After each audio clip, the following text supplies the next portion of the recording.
Que a paz e a luz divina estejam com cada pessoa que acompanha o nosso programa hoje. Amém. Desejamos de coração mesmo que haja uma bênção divina iluminando o dia e a semana que se inicia para cada pessoa que está aí do outro lado escutando a gente. Com certeza. Uma semana muito abençoada para todo mundo. E bom, para começar o nosso mergulho profundo de hoje, eu quero que quem está ouvindo imagine uma cena. Tipo, imagina um mar inteiro. E não é só uma maré baixa, né? Não, exato. Não é um vento forte recuando a água devagarinho. É literalmente a água entrando em pânico e fugindo de puro terror. Nossa, é uma imagem muito forte. Demais. E montanhas gigantescas, sabe? Aquelas pedras milenares, perdendo totalmente a compostura e pulando como se fossem carneirinhos assustados. É uma cena visualmente caótica, né? Quase como se o próprio tecido da realidade ali estivesse se rasgando. Exatamente. E é com esse nível de drama cósmico que nós começamos a nossa análise de hoje. A nossa missão é desvendar os mistérios do Salmo 114. E para nos guiar, nós trouxemos para a mesa de estudos o texto bíblico na versão da Nova Almeida atualizada. A famosa NAA. Isso, a NAA, e também os comentários riquíssimos e muito detalhados do estudioso Ellen P. Ross. Nós vamos entender como este poema antigo, que, aliás, é incrivelmente curto, Sim, super curto. pois é, como ele utiliza essas imagens poéticas absurdamente ousadas para descrever o evento histórico do Êxodo. E o foco central aqui, como as nossas fontes apontam, é justamente explorar essa reação quase física, sabe? Uma reação palpável que a natureza tem diante da presença do divino. A gente quer entender não apenas o que o poema diz no papel, mas o que ele significava na prática para aquele povo antigo que cantava isso a plenos pulmões. E o mais espetacular é que não precisa ser um teólogo formado para entender isso. Nem conhecer as línguas originais do Antigo Oriente Médio. De jeito nenhum. Dá para se maravilhar com a poesia e a história contidas aqui de uma forma muito acessível. A beleza desse texto chega em todo mundo. Com certeza. Mas olha, antes de entrarmos nessas imagens dramáticas da natureza em fuga, a gente precisa estabelecer a âncora histórica do poema. O pano de fundo, né? Isso. O Salmo começa falando sobre Israel saindo do Egito. O texto diz, e aqui eu abro aspas, quando Israel saiu do Egito e a casa de Jacó do meio de um povo de língua estranha, Judá se tornou o santuário do Senhor, e Israel o seu domínio. Um começo bem marcante. Demais. Certo, vamos destrinchar isso aí. O que me chama muita atenção logo de cara é a forma como o Egito é descrito. O autor não diz tipo, um povo cruel. Ou um povo violento, né? Exato. Ou um povo que nos escravizou. E olha que tudo isso era verdade. Mas ele foca especificamente em um povo de língua estranha. E o que é fascinante aqui é exatamente essa escolha vocabular. Segundo a análise de Allen P. Ross, essa ênfase na língua estranha serve para destacar uma coisa muito específica: Que seria o quê? a profunda alienação do povo de Israel. Porque, historicamente, o Êxodo é o evento fundador daquela nação. Sim, marca a libertação de séculos de escravidão. Exato. E é por isso que este salmo se tornou um cântico tradicionalmente perfeito para a Páscoa judaica, que foi instituída lá no livro de Êxodo, no capítulo 12. Mas ao focar no idioma, o salmista está dizendo para a gente que a opressão não era apenas física, sabe? Aquela coisa do trabalho forçado. Tinha algo a mais. Tinha. Era uma opressão cultural, uma opressão psicológica e identitária. Cara, eu consigo imaginar perfeitamente o impacto disso. Fazendo uma analogia aqui para quem está nos ouvindo, pensem como a experiência de viver anos a fio em um lugar onde não se entende as regras sociais. Onde você não entende o humor das pessoas. Pois é, onde não se consegue expressar as emoções mais profundas porque a língua impõe uma barreira que é quase intransponível. É sufocante. Muito. Isso gera um cansaço mental e um isolamento emocional terríveis.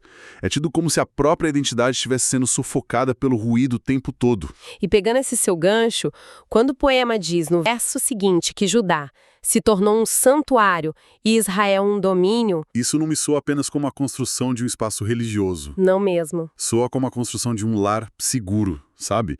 Um pertencimento verdadeiro depois de um período de extremo deslocamento. Nossa, muito bem colocado. E se a gente conectar isso a um panorama maior, o conceito de santuário e domínio traz camadas históricas cruciais para o texto. Que camadas seriam essas? Então, a fonte que estamos utilizando aponta que há duas formas principais de entender o porquê de o poeta destacar a tribo de Judá e o povo de Israel nesses primeiros versos. Tá. A primeira é a perspectiva histórica mais direta.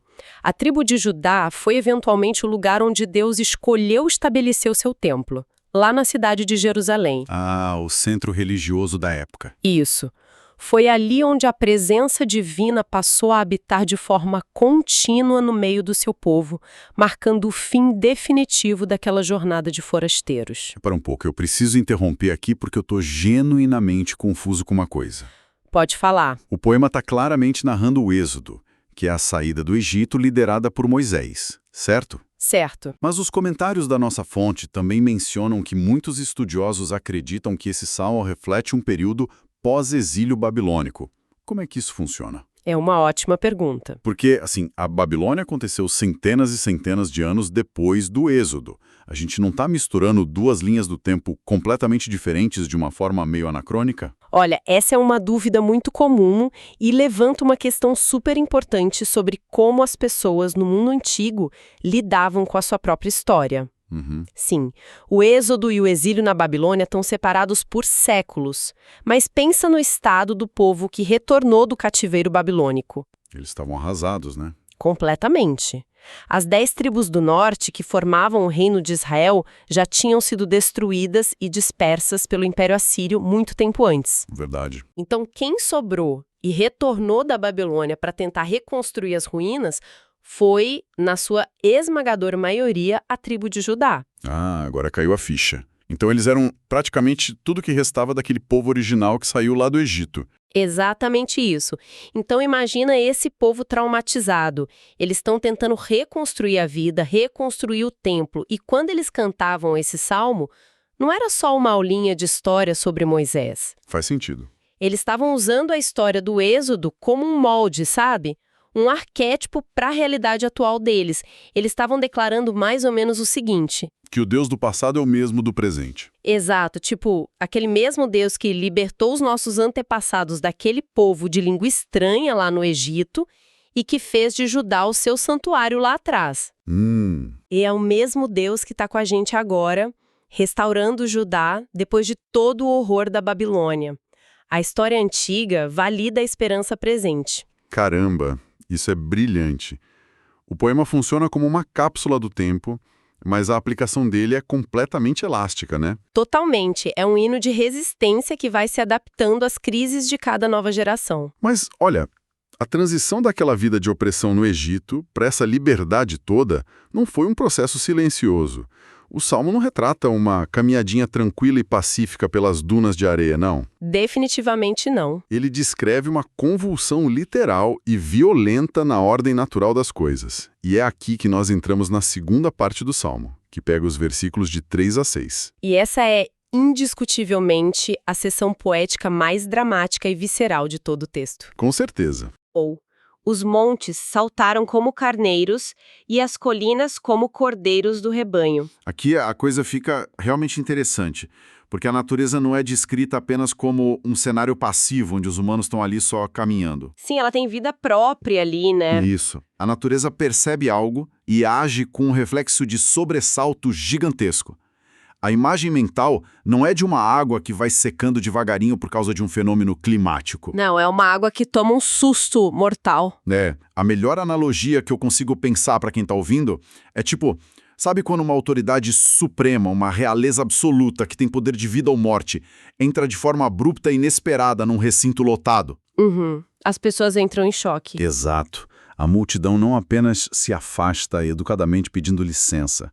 A galera entra em choque, se empurra para trás, tropeça uns nos outros num misto de pânico reverencial e desespero para não bloquear o caminho. É bem por aí. E essas montanhas sólidas, pulando como carneiros, isso me dá a exata sensação de algo pesado e inabalável perdendo totalmente o controle dos próprios nervos. Eu acho que a sua analogia da multidão em pânico capta com precisão a essência da personificação que o autor usa aqui, e o comentário do Allen P. Ross destaca muito bem isso. Sim. Historicamente, claro, O poema está relembrando dois eventos literais e fundamentais. O primeiro é a travessia do Mar Vermelho, que marcou a saída do Egito. O grande milagre da fuga. Isso. E o segundo, a travessia do Rio Jordão, já sob a liderança de Josué, que marcou a entrada definitiva na Terra Prometida, várias décadas depois. É como se o mar e o rio fossem dois marcos gigantes, o começo e o fim da jornada, né? Ambos se curvando diante de quem estava liderando o povo. Sim, mas a gente precisa ir mais fundo no porquê de o salmista descrever a água fugindo. Tem um motivo teológico forte aí. Ah, é? Qual? Se a gente conectar isso ao contexto cultural do Antigo Oriente Médio, as coisas ficam fascinantes. Naquela época e região, o mar não era visto apenas como um corpo de água perigoso natural. Tá. O mar revolto era frequentemente associado ao caos primordial. Na verdade, várias culturas vizinhas de Israel divinizavam o mar. Divinizavam, tipo achavam que era um deus. Exato. Eles consideravam o mar um deus monstruoso. Como, por exemplo, o deus cananeu Ião. Esse deus representava a destruição e o caos incontrolável para as nações em volta. Nossa! Então, quando o poema diz que o mar viu a presença divina e fugiu aterrorizado, não é apenas um milagre físico impressionante. Não, tem uma mensagem muito mais profunda. É uma afirmação de domínio teológico. É como se o texto estivesse esfregando na cara e dizendo: aquele símbolo de caos e morte que as outras nações adoram e temem, ele foge morrendo de medo quando o nosso Deus simplesmente aparece. É exatamente isso. O objetivo dessa poesia não é relatar um fato meteorológico no diário, ou exibir força bruta à toa. O objetivo é demonstrar que a própria criação reconhece a autoridade do seu Criador. Incluindo essas forças que o mundo antigo achava indomáveis, né? Com certeza, é a submissão total do caos à ordem divina. E o salmista confia tanto nessa ideia que ele faz algo literariamente muito ousado logo a seguir. Ele passa a interrogar a natureza. É verdade. Os versos 5 e 6 mudam de tom completamente. O poeta vira para os elementos naturais tipo um detetive interrogando um suspeito que está ali no canto assustado, sabe? Sim, é uma cena quase cômica se você imaginar visualmente. É. E ele pergunta, cito aqui: o que lhe aconteceu ao mar para que você fugisse assim? E você, Jordão, por que recuou? Montes, por que estão saltando como carneiros? E vocês, colinas, como cordeiros do rebanho? Lendo isso hoje, eu confesso que me soa quase irônico. Ele está zombando da natureza ou qual é o mecanismo por trás de fazer perguntinhas para montanhas e rios? Isso levanta uma questão importante sobre a retórica antiga. O estudioso Alan P. Ross explica que essa técnica de interrogar as montanhas e as águas é um artifício brilhante para criar tensão no texto. Tensão? Como assim? Porque o poeta não está esperando que o mar responda com palavras, obviamente. Ao perguntar por que vocês estão agindo de forma tão errática, o salmista está provocando os ouvintes. Ah, ele está instigando a galera que está cantando. Isso.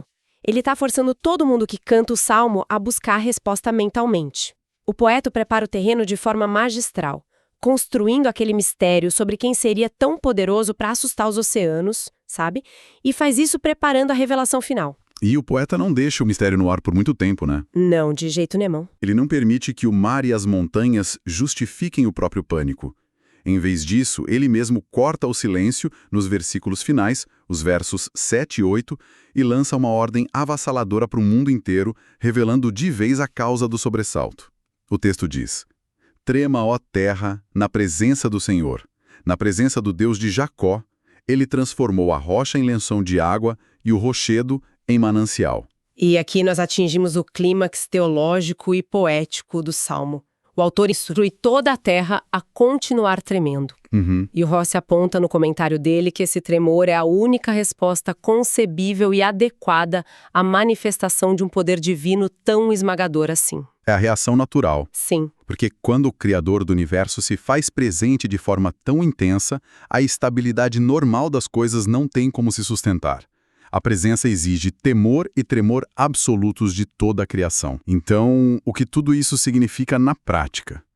Porque, quando nós ouvimos palavras como tremor e medo, a primeira imagem que vem à cabeça da maioria das pessoas é de um Deus que é como um tirano cósmico, sabe? Alguém que usa o poder apenas para intimidar e aterrorizar os próprios súditos. É o que parece num primeiro momento. Sim.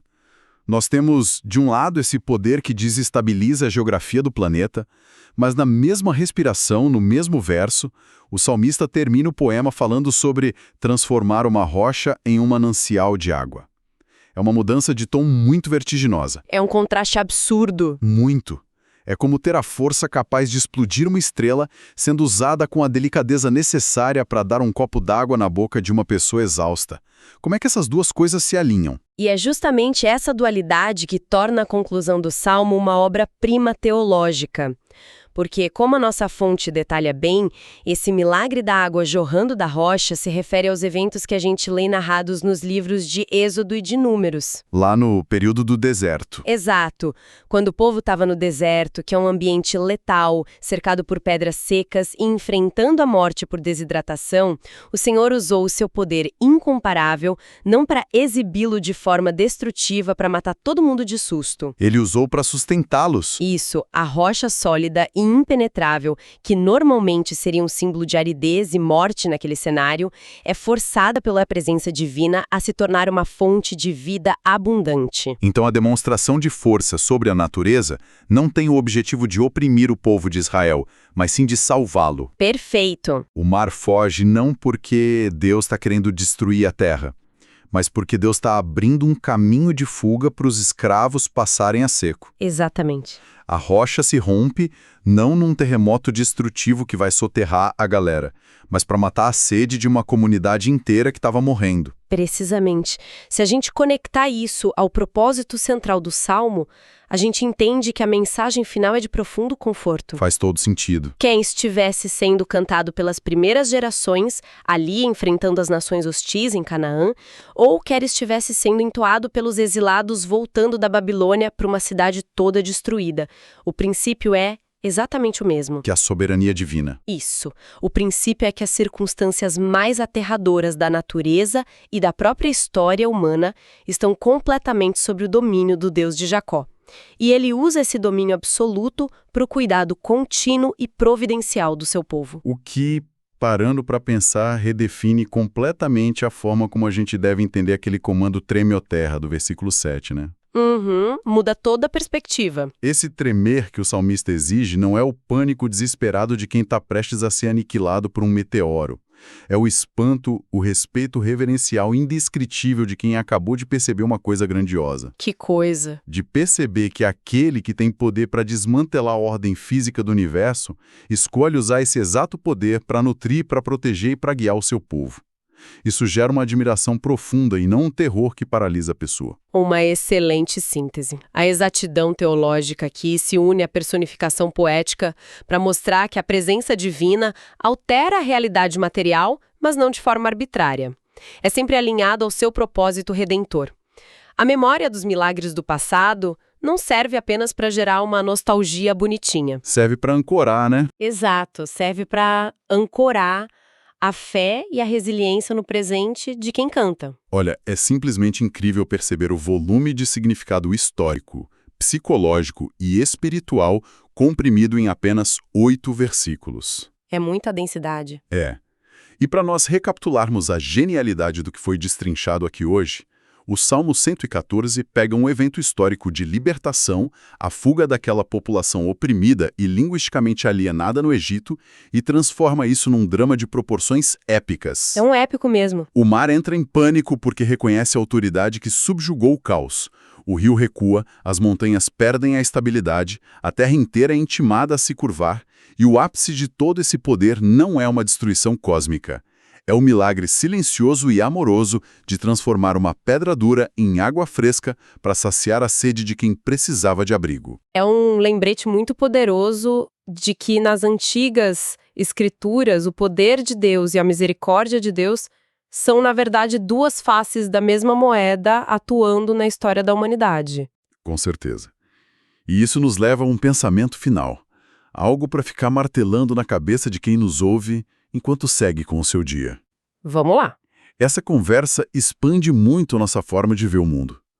A gente percebe que as mentes antigas olhavam para a natureza, para os oceanos profundos, para as cordilheiras, para os rios, e enxergavam entidades que reagiam, que fugiam ou pulavam em resposta ao divino. Eles viam vida e propósito em tudo. Sim. Para eles, o maravilhoso e o inexplicável estavam impressos em cada movimento da Terra.